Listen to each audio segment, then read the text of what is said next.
Hi viewers, welcome to our channel. Tirupati laddu పైన చంద్రబాబు నాయుడు గారు కొన్ని సంచలన ఆరోపణలు అయితే చేయడం మనం చూస్తూ ఉన్నాం. మరి ఆయన ఆరోపణలు ఏ విధంగా చూడాలి? ఇప్పుడు ఇదే అంశం మేము డిస్కస్ చేయడానికి ప్రజెంట్ మనతో పాటు జర్నలిస్ట్ చరణ్ పరిమి గారు ఉన్నారు. వారితో వస్తూ మాట్లాడదాం. సో అన్న, హాయ్ అన్న. హాయ్. సో చంద్రబాబు నాయుడు గారు కామెంట్స్ అయితే చూస్తారు కదా, దాన్ని జంతువుల నెయ్యి యూజ్ చేశారు అని చెప్పేసి ఆరోపణలు అయితే చేశారు. ఇది వైసీపీ హయాంలో జరిగింది. సో ఆ వైసీపీ హయాంలో పవిత్రత దెబ్బతింది లడ్డూది అని కూడా అంటున్నారు. మరి ఈ కామెంట్స్ మీరు ఏ విధంగా చూస్తారు? మరి దీని నుంచి వైసీపీ నుంచి ఎటువంటి రియాక్షన్స్ ఉన్నాయి? మీరేం చెప్తారని దీని గురించి? చంద్రబాబు గారు కామెంట్ ఎట్లా ఉందంటే చాలా ర్యాండమ్గా ఏదో ఒక మాట విసిరినట్టుగా ఆయన కామెంట్ చేశాడు. నిజానికి ఇటువంటి అంటే కోట్ల మంది భక్తులకు సంబంధించిన ఇష్యూ మీద రియాక్ట్ అయ్యేటప్పుడు, ఎందుకంటే ఇది చాలా సెన్సిటివ్ టాపిక్. అవును. ఎందుకంటే జంతువుల నెయ్యి కలిపిన లడ్డు తినడం అంటే అది ఎటువంటిది, ఎంత నిజానికి దాని పవిత్రతని ఎవరైతే ఫీల్ అవుతూ ఉంటారో భక్తులు, ఆ పవిత్రతను అవమానించడము అనేక విధాలుగా కూడా అది వాళ్ళ మనోభావాన్ని దెబ్బతీసేది. ఓకే. ఒకవేళ కలిపితే ఏ జంతువుల నెయ్యి కలుపుతారు? ఆవు నెయ్యి అనే అనుకోవాలి కదా. సో దీంట్లో అంటే ఏ జంతువుల ఆయిల్ అంటే వాటి కొవ్వు నుంచి తీసిన ఆయిల్. నిజానికైతే ఏం చేస్తుంటారంటే జంతువులకు సంబంధించి వాటి ఎముకలు ఉంటాయి కదా, వాటిని మరగబెట్టి దాని నుంచి వచ్చిన దాన్ని తీసి ఆ ఆయిల్ని జనరల్ వేరే ఆయిల్లో కలిపి కల్తీ చేస్తుంటారు. కల్తీ ఆయిల్ను తయారు చేయడం కోసం అటువంటిది వాడతారు. ఓకే. సో అలా వాడినప్పుడు అటువంటి ఆయిల్ తీసుకున్నప్పుడు ఏమవుతుందంటే క్యాన్సర్లు వస్తాయి, చాలా ప్రమాదకరమైన క్యాన్సర్లు వస్తాయి. కాబట్టి అది ఎంత మాత్రం మంచిది కాదు. ఓకే. అలాగే కొవ్వు, జంతువుల కొవ్వుని కరిగించి దాన్ని నెయ్యిలో మిక్స్ చేస్తారు. ఇది నెయ్యి కల్తీ చేయడం అనే పద్ధతి. సో ఇది కూడా అంతే ప్రమాదకరమైంది. ఓకే. సో ఇది ఇక్కడ ఉన్న పరిస్థితి. అయితే ఇటువంటిది చేశారు అని చెప్పేసి ఈయన ఆరోపించాల్సిన అవసరం వచ్చినప్పుడు, ఎందుకంటే చంద్రబాబు గారు సీఎంగా ఉన్నారు.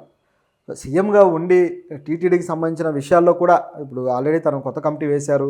సో కొత్తగా టీటీడీ చైర్మన్ ఎన్నుకుంటున్నారు. సో ఇవన్నీ జరుగుతున్న టైంలో సడన్గా ఇటువంటి ఆరోపణ ఎందుకు తీసుకురావాల్సి వచ్చింది అనేది ఇప్పుడున్న ప్రశ్న. బహుశా కొత్త కమిటీలో ఉన్న వ్యక్తుల మీద ఏమైనా వ్యతిరేకత వస్తుందని, లేకపోతే తనకు కావాల్సిన వాళ్ళకి ఈ విధంగా కిడ్ ప్రోకోలో భాగంగా ఇస్తున్నట్టుగా పేరు వస్తుందనే అనుమానంతో అవతల గవర్నమెంట్ మీద ఏదో ఒకటి అనేస్తే దీన్ని మర్చిపోతారో, లేకపోతే దీని మీద దృష్టి లేకుండా ఉంటుందని అన్నాడా? ఇలాంటి క్వశ్చన్ కూడా వస్తున్నాయి మనకి. ఎందుకంటే ఊరికే మాట ఇస్తే సరిపోదు, దానికి తగ్గ ఆధారం చూపించాలి.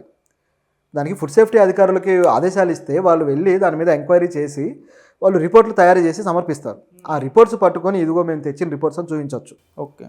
ఒకవేళ ఆ రిపోర్ట్స్ కరెక్టో కాదో డౌట్ ఉంటే వైసీపీ వాళ్ళు ఎవరైతే ప్రతిపక్షం గత ప్రభుత్వంలో ఉన్నారో వీళ్ళు నేరుగా కోర్టుకు వెళ్ళొచ్చు, ఇది తప్పుడు రిపోర్టు అని చెప్పేసి. తర్వాత కోర్టు తేలుస్తుంది, స్పెషల్ కమిటీ వేసి ఆ రిపోర్టు తప్పుడుదా రైట్దా, ఒకవేళ మళ్ళీ చేయాలి అంటే కోర్టు సమక్షంలో కూడా కొత్తగా కమిటీ వేసి చేయిస్తారు. ఇంత ప్రాసెస్ ఉంటుంది దీనికి. ఏ ప్రాసెస్ ఫాలో అవ్వకుండా, ఏమీ తెలియకుండా టక్మని చెప్పేసి ఒక మాట అనేస్తే అది ఖచ్చితంగా మతపరమైన భావాల మీద కూడా ఒక విధమైన ఇబ్బందికరమైన పరిస్థితి అలా అనడం అనేది. అయితే ఇక్కడ గమనించాల్సిన విషయాలు కొన్ని ఉన్నాయి. ఆయన మాటని ఇట్లా చంద్రబాబు గారు అనే మాటని డైరెక్ట్గా కొంతమంది వ్యక్తులకి అప్లై చేస్తూ అన్నట్టుగా ఉంది. ఓకే. ఎవరయ్యా అని చూస్తే గతంలో టీటీడీ చైర్మన్గా ఎవరైతే చేశారో వైవి సుబ్బారెడ్డి, ఆయన జగన్కి అత్యంత సన్నిహితుడు. ఆయన కావచ్చు, అలాగే జగన్ ప్రభుత్వ విధి విధానాల మీద ఇది ఒక రకమైన సెటైర్. ఎందుకంటే జగన్ అందరికీ తెలుసు, ఆయన క్రిస్టియన్. ఆయన హిందూ మత సాంప్రదాయాలకు సంబంధించిన అనేక విషయాల్లో ఆయన దూరంగా ఉంటాడు. ఎప్పుడైనా అఫీషియల్ కార్యక్రమాల్లో భాగంగా పాల్గొన్నా సరే, ఏ ఉగాది అనో లేకపోతే మరొకటనో ఏదైనా పాల్గొనాల్సిన పరిస్థితి వచ్చినప్పుడు కూడా ఆయన ఆ రిచువల్స్ పెద్దగా పాటించినట్టు కనపడ్డు. ఇది జగన్ గారి పరిస్థితి. అయితే ఎవరి వ్యక్తిగత మతాభిప్రాయాలు వాళ్ళవి. ఎవరో వచ్చి నువ్వు ఇదే మతాన్ని నమ్మాలి, అప్పుడే మమ్మల్ని పరిపాలించాలి అని అడిగే హక్కు ఎవరికీ లేదు. మన భారతదేశంలో ఎవరికి నచ్చిన మతాన్ని వాళ్ళు అనుసరించవచ్చు, పాటించవచ్చు. అలాగే ఎదుటి మతాన్ని గౌరవించడం అనేది కూడా చేయాల్సిన ఒక నైతికమైన బాధ్యత. అయితే ఈ విషయంలో జగన్ వేరే మతస్థులు కాబట్టే హిందూ మతం మీద ఈ విధమైన గుళ్ళకు సంబంధించి కావచ్చు, పూజలకు సంబంధించి కావచ్చు, హిందూ మత రిచువల్స్ ఏవైతే ఉన్నాయో సాంస్కృతిక కార్యక్రమాల విషయంలో ఆయనకు చిన్న చూపు ఉంటుంది, ఆయన వీటిని భ్రష్టు పట్టించడానికే పూనుకుంటున్నాడు అన్నట్లుగా ఆయన మీద బురద చల్లడం కోసం డిజైన్ చేసినట్టుగా ఉంది. కాబట్టి ఇది ఖచ్చితంగా పొలిటికల్ స్టేట్మెంట్ లాగా ఉంది తప్పితే ముఖ్యంగా మతపరమైన భక్తితో మాట్లాడిన మాటలాగా అయితే లేవు. ఓకే. అయితే దీంట్లో ఈయన మాటల్ని సమర్థిస్తూ మరి కొంతమంది వచ్చారు. సో ఎవరంటే గతంలో ఈ టీటీడీ పాలక మండలి సభ్యుడు ఒక ఆయన వచ్చారు, ఓవి రమణ. ఈయన పాలక మండలి సభ్యుడు. సో ఈయన అవును చంద్రబాబు గారు చెప్పింది కరెక్టే, నెయ్యిలో నాణ్యత తగ్గింది అని చెప్పేసి ఆయన మాట్లాడారు. అంటే డైరెక్ట్గా జంతువుల ఇది కలిపారు అన్నట్లుగా అనలేదు, కానీ దాదాపు ఆ విషయానికి మద్దతు తెలియజేసినట్టుగానే మాట్లాడాడు ఓవి రమణ.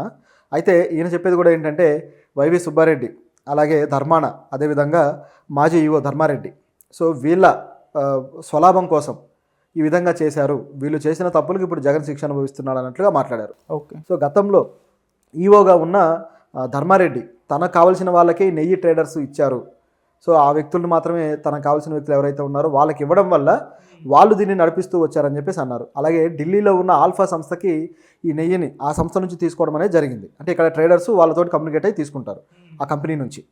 సో ఇలా తీసుకునే దాంట్లో ఈ పొరపాటు అయితే జరిగి ఉండొచ్చు, వీళ్ళు ఖచ్చితంగా అటువంటి స్కామ్ చేసి ఉండొచ్చు అనేది ఈ రమణ గారి ఆరోపణ. ఓకే.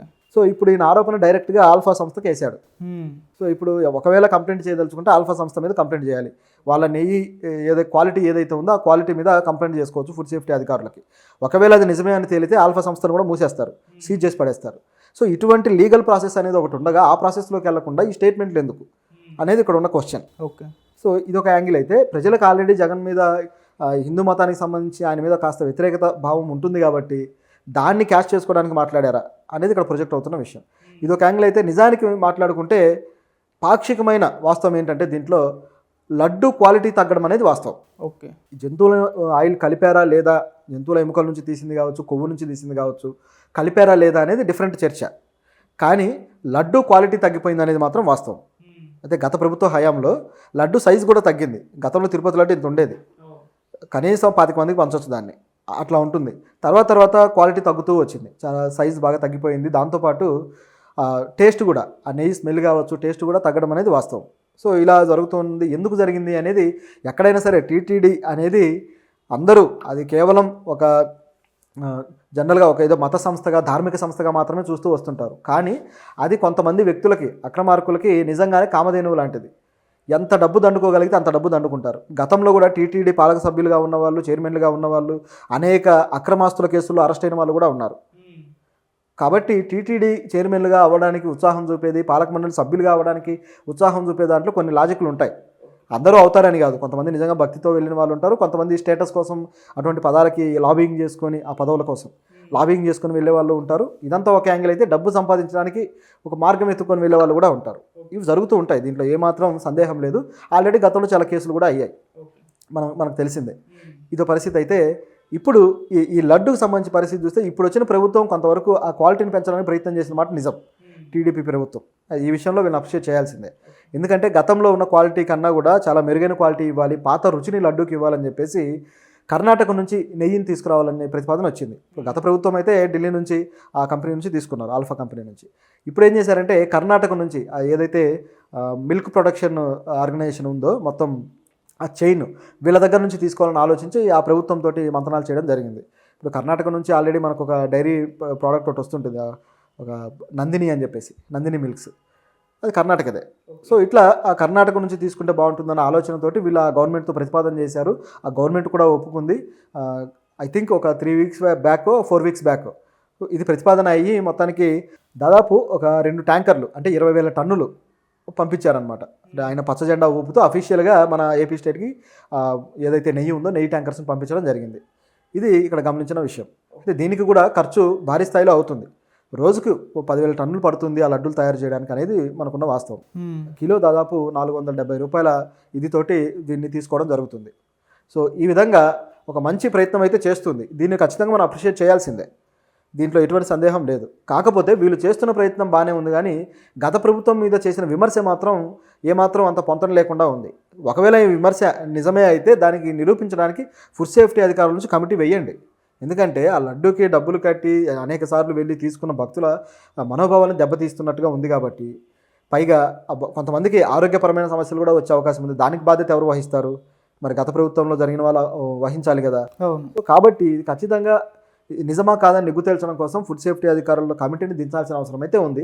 అలా కాకుండా చంద్రబాబు గారు పైన మాట్లాడేసి ఏదో విమర్శలు చేసేస్తే ఈ హిందువులందరూ నా వైపు తిరిగి నన్ను అభిమానిస్తారు, లేకపోతే జగన్ అభిమానులందరూ ఇటువైపు తిరుగుతారు అని చెప్పేసి ఆయన భ్రమపడితే మాత్రం అది ఇబ్బందికరమే. సో ఇప్పుడు మరి వైసీపీ రియాక్షన్ ఏ విధంగా ఉంది దీని పట్ల? వైసీపీ నుంచి అంటే వైవి సుబ్బారెడ్డి మాజీ టీటీడీ చైర్మన్ రియాక్ట్ అయ్యారు.